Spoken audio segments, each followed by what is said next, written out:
Good Morning. morning. Awesome. Good morning, everyone. My name is Sterling Heeia, chairperson of the authority. I'd now like to call to order the December 4th, 2004 meeting of the Heeia Authority of the Hawaii Community Development Authority. The time is now 9 a.m. Thank you, Chair. In accordance with section 92-3.7 Hawaii Revised Statutes, the Hawaii Community Development Authority is holding today's Heeia board meeting virtually on Zoom.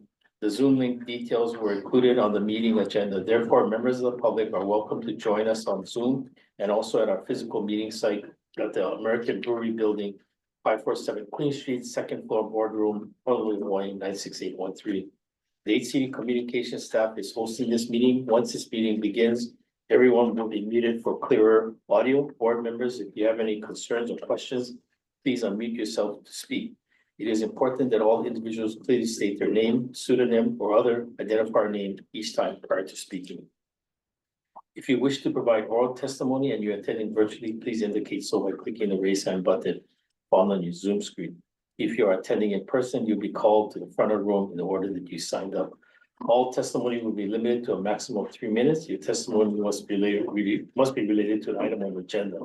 Before you begin your testimony, we ask that you identify yourself and spell your name for the record. When 1 minute is remaining, 1 minute remains will be called out. When 30 seconds is remaining, 30 seconds remain will be called out. When time has elapsed, time will be called and you will have 30 seconds to conclude your testimony and then your audio will be turned off. If you're attending in person, the presiding officer will call the next testifier. Keep in mind that this is an opportunity to share your thoughts with us. If you ask questions during your testimony, neither the board nor the staff is required to provide an answer. If the authority's connection for the remote meeting is lost, the meeting will be recessed until the connection is restored. If the connection cannot be restored within 30 minutes, the meeting will be terminated and the authority will continue the meeting at another notice date. Thank you. Chair. HCDA board members, please remain visible and audible during the meeting. Also, please acknowledge you are present by either saying here or present. Let the record reflect that the following members are present. Vice Chair Ishii. Here. Member Miranda Johnson. Here. Member Anderson is excused. Member Evans. Here. Member Strice. Here. Member Leong. Here. Member Light. Here. And then the cultural specialist is vacant. Yeah, Chair, we have quorum. Great, thank you. For today's meeting, board members will have an opportunity to ask questions or provide comments after an agenda item has been presented. Individuals from the public who have requested to provide verbal public testimony on a specific agenda item are on standby and will be permitted to provide their testimony respectively. Agenda item number 2, approval of minutes. We'll look at the regular meeting minutes of October 4th, 2023. Board members, are there any comments or corrections to these minutes? If there are no comments or questions, the minutes are approved as presented. Next agenda item for information and discussion, a presentation by the Executive Director of Kako'oiwi, the lessee of the Heeia Community Development District, updating the authority on the activities and accomplishments for the year 2024. Ms. Lindsay Doi, Asset Manager, will now introduce the presenter. Good morning, members. Right now we are very fortunate to be joined by Kanekoa Schultz, the Executive Director of Kako'oiwi. He's been very busy, hard at work, tending to hundreds of acres out there in Windward, Oahu. So he has a lot of pictures, I think, in your packets that he'd like to share, as well as some very recent updates that they've been up to out there. So, just thank you for the opportunity and feel free, Chair and for the team to just chime in anytime if you have any questions, happy to talk story and stuff. Starting with the PowerPoint, obviously Kako'oiwi is to support native, support local. I'll wait on the slide, sorry. And just for the HCDA board, we started the lease in 2010 and it's a 38-year lease. And we're grateful for the opportunity and collaboration partnership with HCDA. And so yeah, so this is kind of the highlight page. Right now we're looking at about $10.3 million in federal funding and private grants over the next 3 years. That has really allowed us to kind of open up the remaining, the wetland itself is 200 acres. We're looking at about 160 acres of production and management at the end of those 3 years. With our partners at Heeia, which is the fish pond you see in the foreground, they're also part of that $11 million for the restoration of that fish pond or management of the fish pond. In terms of education and outreach, we have like Castle kids come once a week. We have Kupa'a Academy, which is, I mean no disrespect to them, but it's the kids that come right before having to go to Olomana. And so they're really grateful for having access to those areas. We have basically school groups, probably about 75 schools have come through already. And some are repeat, some are come one off. The biggest issue that we have with the kids is not the kids itself, but the cost of the buses. So if there's anybody on the board that can figure out better ways that we can afford to bring the kids in. Because we're a nonprofit, the rate that we pay is $10 a head. If they're 90% free and reduced lunch, then they pay $1. Some of the other places, they don't pay anything, and you can see why. And so we've tried as a nonprofit to honor the fact that our mission was to perpetuate Native Hawaiian culture and practice, trying to get the kids in there at the least cost to them. Obviously, if you go to Kamemea, Kunoho, or Iolani in the Pacific, we're gonna charge you full. But you know, for ones that can afford it. Next slide, please. So just to reiterate there, yeah, just kind of overall is basically looking at we were blessed to have. You guys want me to go into the detail of the grants or can skim? Can skim? Yeah, so with the Bipartisan Infrastructure Law grant, we got about 40 acres now through NOAA. With the National Fish and Wildlife Foundation tied to Department of Defense, it's called REPI. We were able to get about 5.3 million. And what that does is it restores, helps to restore the 80-acre fish pond, the 100 acres of hillside, the 24 acres of wetland, and the 24 acres of road, right? And so it's just basically overlaying certain regions for funding line. With the Department of Interior monies, we've been able to partner with Heeia again to do restoration and replanting in the Aloha Bridge. And I'm throwing a lot of names and areas out, but at the end of the presentation, we'll have some videos where I can kind of explain to the board better the location and area. This photo that you see is basically of our wetland side, the 24 acres, where you can see the restoration of the native system. So in that picture, you have Kaluha, Milo, Pauhi'iaka. Anyway, next slide, please.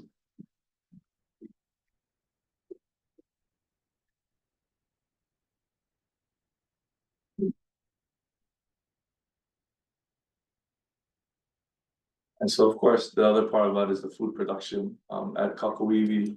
Oh, sorry. Leave on that one. Leave on that one. That's fine. That's a better quote anyway. But looking at the food production, obviously with Kakuiwi, we sell food now on Fridays and Saturdays. What is sold there is poi, kulolo crunch, luau, raw lau, you know, just trying to get production going. And we're averaging about 50,000 pounds this year. And we're looking to only increase that with contracts and opportunities. Like I said, with the community engagement, different organizations come to open up about 139 acres of management. And like I kind of touched on the education of group. Sorry, talking to Craig, I just wanted to make sure you guys understand that with this authority, you guys are hitting quite a bit of touch, a lot of reach in terms of the schooling of the kids. Yeah, and of course, I need to acknowledge it's not just Kakuiwi. I have a great staff.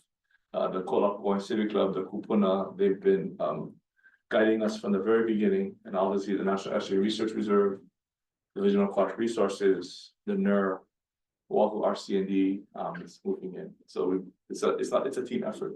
And of course, for your staff, they've been nothing but great for us. So appreciate that. Okay, next slide, please. Sorry, yeah. So this is the one where we talked about the funding lines, and I wanted to really hit on that because obviously Kakuiwi is doing this, but without our partnerships, we couldn't do that. And so in that photo, you basically overlays of different grants, different federal partners, different private partners that are funding programs and projects.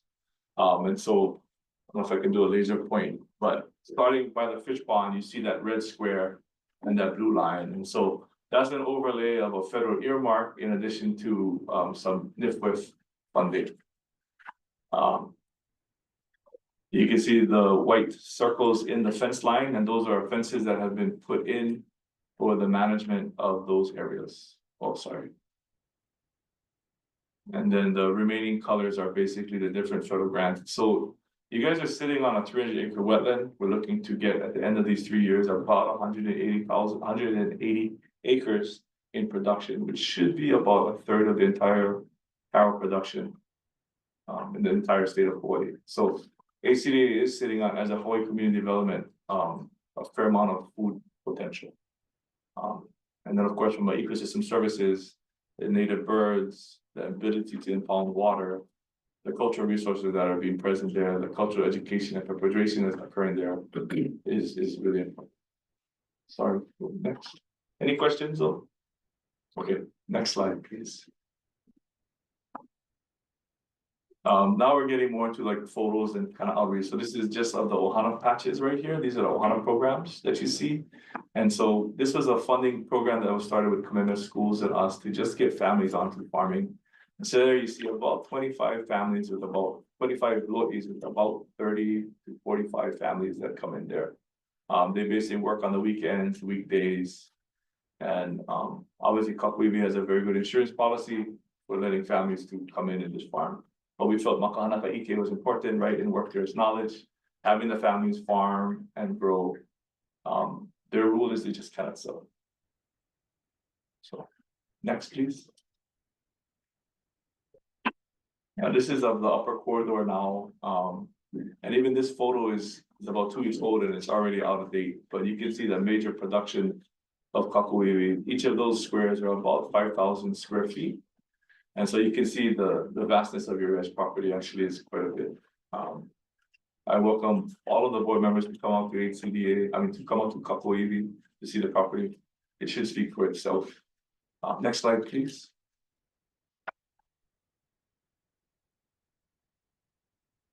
This photo is also of Pu'ulani. And so some are basically the restoration activities.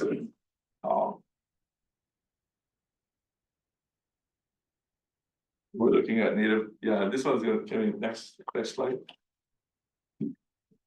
Focusing on native birds, we have about 14 native alai'ula nests, and we have about the Ai'o, which are the white and black stilts. They fly back and forth from Masamo Kapu. So I know of at least 6 nests that we have now.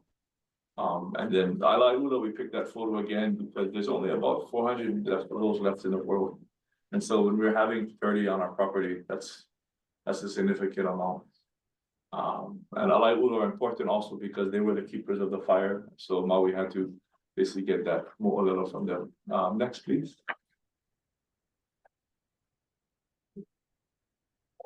There are the Ai'o that we were talking about. Next slide, please.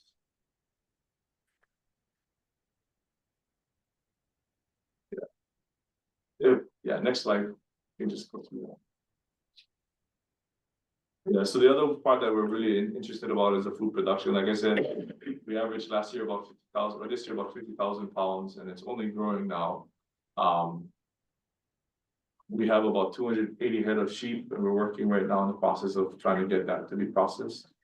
But for Kakuiwi, we also have mushrooms coming online, and we'll be showing you photos of that. And it's just, as we build a community, obviously education, spirituality is important, but the food, the hard food resources, the ability to become resilient to climate impacts are all part of that system. If we can implement that traditional Hawaiian agriculture, that Ahupua'a system, we believe we can do all of it. The photo on the left is basically them making kulolo at the time. And again, the photo on the right is just another aerial shot of the kind of the overall wetlands. Next slide, please. This is our new certified emu, and it did get passed by Department of Health. And basically it's soilless emu. So what you see is a fire brick lined with cement. On the right side, you see a traditional emu that we do also. But with the certified emu, it's a great way of fundraising. And so Moana High School, Commitment Schools water polo team, Mid Pacific, different organizations have already started to use it for doing their fundraisers.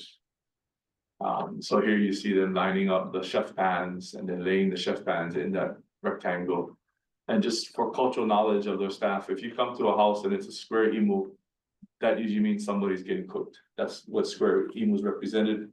We acknowledge that we're obviously not cooking anybody, but we needed to make it square. So anyway. Super, yeah, super, you guys are very tense in here. Okay, next, please. This is when we talk about ecosystem services. This is just an indication of how fish ponds and tidal patches can impound water. It's just really important that you guys are looking at one of the larger green infrastructural pieces in the state of Hawaii. Obviously, we lose, I don't know how many millions in Waikiki if we were to implement systems like that, how much is protecting the bay by just having the fish pond and our tidal patches below. Obviously, we don't like this image here, but it is definitely impounding a fair amount of sediment. Okay, next slide, please. Yeah, now I'm just gonna run through images. Next slide, please. Yeah, so this is a larger shot of the wetland. You can see open ground. When you come again, it's all overgrown. I mean, overgrown in the sense of covered with natives, about 90% native on the managed wetland area. And then with the NIFIF grant, we'll hopefully be getting the majority of that land back to a native system. Next slide, please. This is basically one of the more newer shots of our NIFIF grant to encapsulate the 20 acres. There you see the rice mill area, and then you see the multiple squares. So the next drone shot that when I give you guys an update, you'll see the kuaunas or the tower walls starting to be built in, and you'll see the agricultural system established.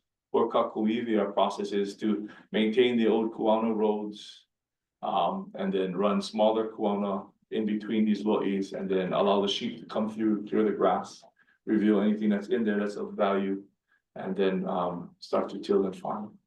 We recently got with USDA that our lands are no longer zoned as wetland, they're zoned as cropland. They're obviously still wetlands, but from the federal USDA perspective, it opens us up now to USDA support because it's deemed as cropland. So when HCDA has other low east systems or communities, happily talk to them about the 2 years that we worked with the USDA to get us to cropland. This is a shot from Pu'ulani looking down on that area. With Hawaiian Airlines and Alaska Airlines, we did a kukui growth in that bowl right there. And so you see some kukui in that area, but there are also a lot of little kukui that will be planted. So over the next years, you'll see the kukui growth coming in on that Pu'ulani area. Far left end is the introduction of black plastic. We use black plastic to suppress California grass. Right now with the rains and the sunlight coming in winter, we're looking at about 2.5 inches per day. So having that black plastic, not using herbicides, has been really effective. Obviously, sheep are the most effective. Yeah, next slide, please. Yeah, this is just basically the green is our fence that we are in the process of constructing. And then there's some federal earmarks in partnership with EPA and Nature Conservancy, where we might fence off the other side. That purple line is the boundary line of HCDA. With USDA, we are looking to find some money for perimeter fencing. Obviously, that perimeter fencing is important because we have a high homeless rate. And so at least that fence line will help hopefully to, one, we can maintain natives on the side and then provide some barriers. Next slide, please. Yeah, so please come. Okay, we're gonna just shoot a couple of videos to give you guys kind of larger perspectives. The first shot is of the forest area, and we received this drone footage. I'm not sure how, but it's a great shot to see. Next time we show it to you again, you hopefully will see a fair amount of the albizia that will be girdled and killed. And so right now we're flying over Kauhelo, which is the name of this hilltop area, and then you can see the albizia are about 100 feet high. Really big issue. Oh, maybe that's not gonna do it. Anyway, is it slow? That's why. Oh, okay. Well, it's just an indication that with the REPI money, we're in the process of attacking that. And I'm just trying to give you guys a better perspective of the sheer size of the area, but also the opportunities that we have in terms of food forests. Unfortunately, most of this is invasive species, and so Kakuibi's process is to go in and remove the larger albizia as what you're seeing right now on Oahu, where they'll girdle the area, kill the tree, it'll start to die back and self-prune itself to smaller levels. And then we'll come in about 8 months from now, so probably in the summertime or late summer, and we'll start dropping the 40-foot high albizia by hand. The concern that we have obviously is what we don't realize is, albizia throughout the state of Hawaii provide a lot of biomass. And so when they fall and self-prune themselves and heavy rains come in, it increases risk of flood, right? Because they'll bank the water, create a larger pulse. And so we're trying to figure out how to process a lot of this albizia, whether it'll be biochar, and I'll probably come to you guys about that, or mushroom, wood mushroom. So, yeah, this is just basically the wetland driving through our wood mill that is over there. Moving on, you can see the video of the wetland. It's just, I'm looking at about, again, 100 acres of hillside with 300 acres of wetland.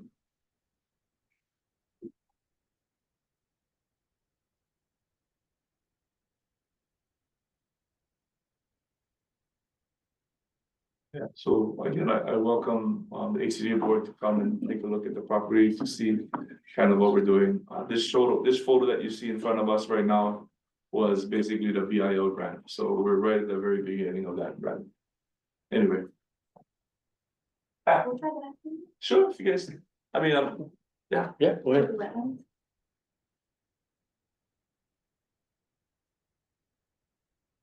Yeah, so on that photo that you saw, basically that road that we maintain now will have every 30 feet ulu planted. And then 10 feet off of each of those ulu trees will be alva. And every 4 feet off of that ulu alva will be kalo. And the low that we'll be harvesting off of that road system will help to generate the capital that we need over the next 2 years. So that when the grants end, that we have hired now, we can hold on. Right, so it's just trying to figure out how to do food forest and revenues. So you hopefully will see more low coming through. The photo that you saw images of it, but I like to show you guys drone footage because it shows the change that is coming.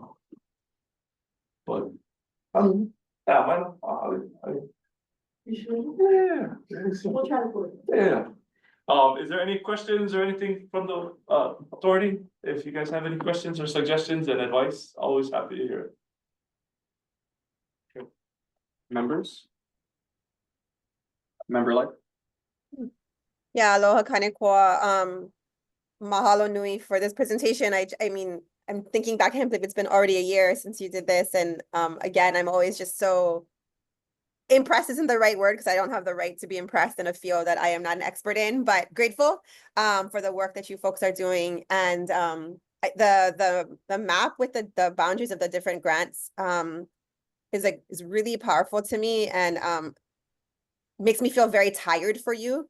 I'm just imagining how much work it is to manage that many grants and understanding, but your creativity and innovation to do it that way. I just want to really mahalo you for that. And I've been thinking as you're talking, obviously as an educator, about how to like document your strategies that might be really helpful to other communities as they strategize and engage. And I know you talk story and are in partnership a lot with other folks, but so yeah, I'm just thinking about that part and how to, you're obviously such an expert in this field, not only in the Aina-based work, but in the strategizing of how to fund it.